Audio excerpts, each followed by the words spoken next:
What's up guys, welcome back to Deck Tech for Decks. I'm your host Caleb, and I entered a deck building contest. I had no idea that archidekt does these monthly deck building contests, and you guys didn't let me know either, so shame on you. But anyway, I entered one. The goal of this contest, or at least the prompt was, have fun with it, try to break the color pie, and you want to pick a commander with a huge downside, and then you need to make that downside its upside.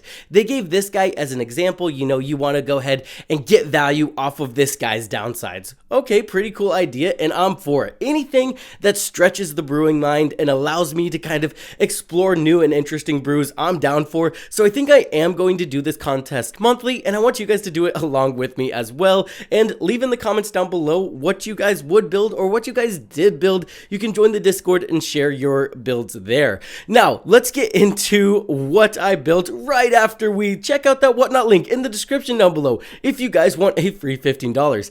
Additionally, thank you patrons, and if you guys would like, comment, and subscribe enjoying the videos, it really just helps me out. Now, let's talk about what I built for this prompt. The first thing I thought about is we need a commander with a huge downside. That's going to be a little bit interesting. The first thing I thought of was not exactly what I ended up with. I thought about Pulchronos Unchained, and we get value off of exiling stuff from our graveyard. That way we can spend that massive escape cost to get value out of cards like this and, cards like this. But I decided maybe that's not interesting enough. It's just going to end up looking like a regular Golgari deck, right? Not exactly color pie breaking, so maybe it fit the first prompt of using a huge downside to get advantage, but didn't really fit the theme as well as I wanted it to. So I finally ended up with Ruric Tharr. Now, this guy has a huge downside. Whenever anybody casts a non-creature spell, you're going to take 6 damage. Now, the straightforward route to take this, and a lot of ways I've seen other people take this,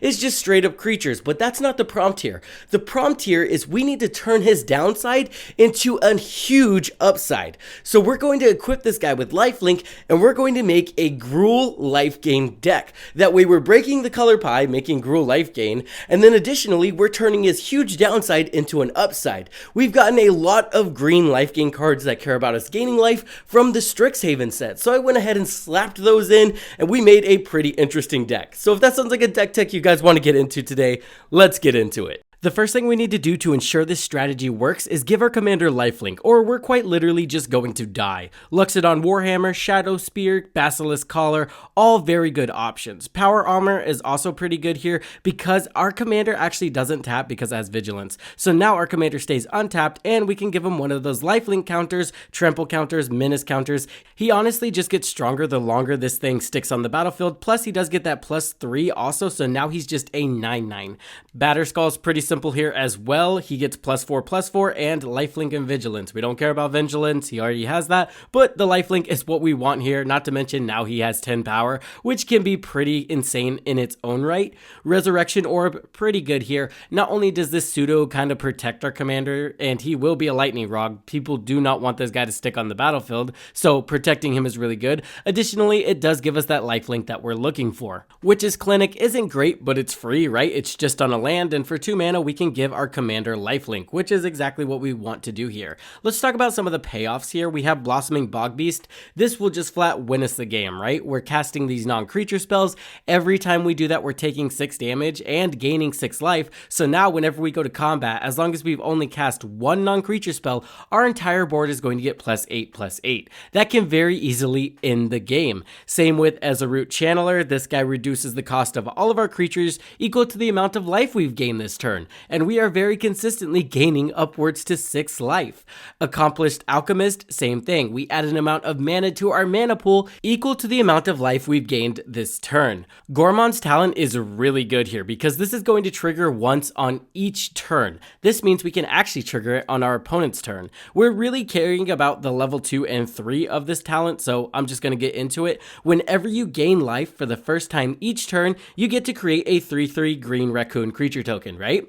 And then additionally, whenever you gain life for the first time each turn, put a 1/1 counter on each creature you control. That's level 2 and level 3, the only two levels that we care about. But what's going to happen here, as long as our opponents are casting those non-creature spells, we're gaining life off of our commander, triggering this consistently. And then we just get this free board state of massive raccoons that just keep getting 1/1 counters put on them. Assemble the Entmoot, Fortifying Drought, and Ageless Entity are just cards that make massive creatures. There is some Power Matters cards in this deck, like Rishkar's Expertise, so just having the ability to gain a ton of life, draw 40 cards, that seems pretty good to me. Additionally, we are capable of making over 40 power creatures in this deck pretty easily as long as we have the right setup, and that just can present lethal if we attack one of our opponents with it. Well of Lost Streams, there's a lot of ways to generate a ton of mana in this deck and a lot of ways to gain a ton of life, so combine that, we can just draw a ton of cards. I'm into it. Disciple of Freelease, kind of the same thing.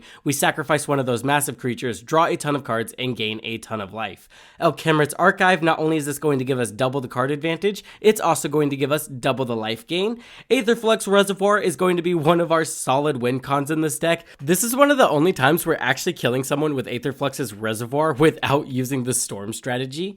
Anti-Blight is also perfect for this strategy and very unique to this strategy. We are constantly dealing 6 damage to ourselves, and Anti-Blight says whenever a source you control deals damage to you, put that many 1/1 counters on Anti-Blight. So now, for every non-creature spell we cast, she gets plus 6 power. And then for 2 mana, we can remove X 1/1 counters from Anti-Blight, and she deals X damage to any target. So kind of like a Walking Ballista. She can also shotgun down one of our opponents and kill them outright pretty easily. Since we're gaining all this life, I also wanted to include ways in the deck to us benefit off of the massive amount of life that we have, like Descent into Avernus. Not only is this going to add to the burn strategy of this deck, additionally, it doesn't hurt us at all because we have a lot of life total to spare. Sylvan Library, again, this is one of those cards that we can very easily pay that 8 life every single turn to get 2 additional cards because we have a lot of life to pay. We gain an insane amount of life with this deck. And last but not least, I included the One Ring because I'm a terrible person. Another thing this does is it actually protects us from Ruric Tharr's ability, so in a pinch, if we need to cast some spells but we don't have any life gain on the table, we can cast the One Ring and still have a turn without our commander affecting us. Moving on to some overall good stuff that's just going to help us out with our strategy, we have Dragonborn Champion. This is a very unique card for this deck and strategy overall. It says whenever a source you control deals 5 or more damage to a player, you get to draw a card. Notably, it says a player. So not only is that going to trigger whenever one of our opponents casts a non-creature spell and Ruric Tharr deals 6 damage to them, additionally, it's going to trigger whenever we cast a non-creature spell and Ruric Tharr deals 6 damage to us. So it kind of creates a storm strategy where we always have card advantage. Bloodthirster, you knew this guy was going to be in the deck. If you've been watching the channel for a while, you know that if Vigilance is on a commander, Bloodthirster is going to be in the 99. Just having the ability for Ruric Tharr to attack on all of the additional combat steps that Bloodthirster provides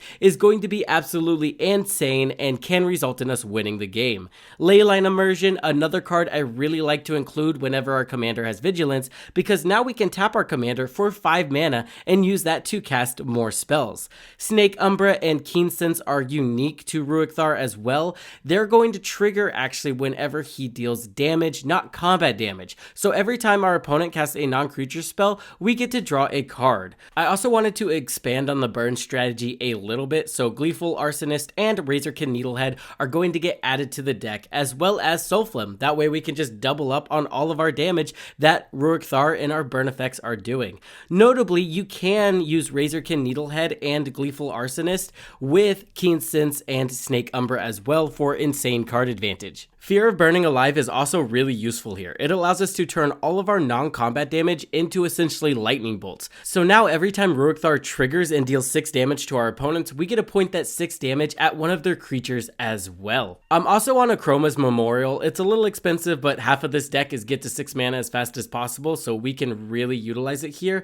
And then I do like the protection from red all of our creatures are going to get, as well as haste and trample. So it gives very useful keywords here. And the reason I like protection from red is we are actually on earthquake spells. Remember, we're going to have more life than all of our opponents, so earthquake spells become a very viable way to end out the game. Mark of Sakiko and the Reaver Cleaver not only generate a ton of of mana because we have massive creatures in this deck. Additionally, we can shove all of that mana into our earthquake spells to again end out the game. From there, we really just want to protect our commander. So canopy covers, asceticism, smuggler's surprise, all very good options to make sure our commander stays safe. We're also on Swiftfoot Boots and Lightning Greaves. That way he can have Shroud or Hexproof. Thank you guys for watching. Let me know what commander you would use for this deck building challenge, and let me know if you guys want me to cover the decks that actually won the challenge. I think that could be a cool video. With that being said, guys, let's shout out those patrons. Chicken Salad, Irrelevant, Excessum, The Professional Heal.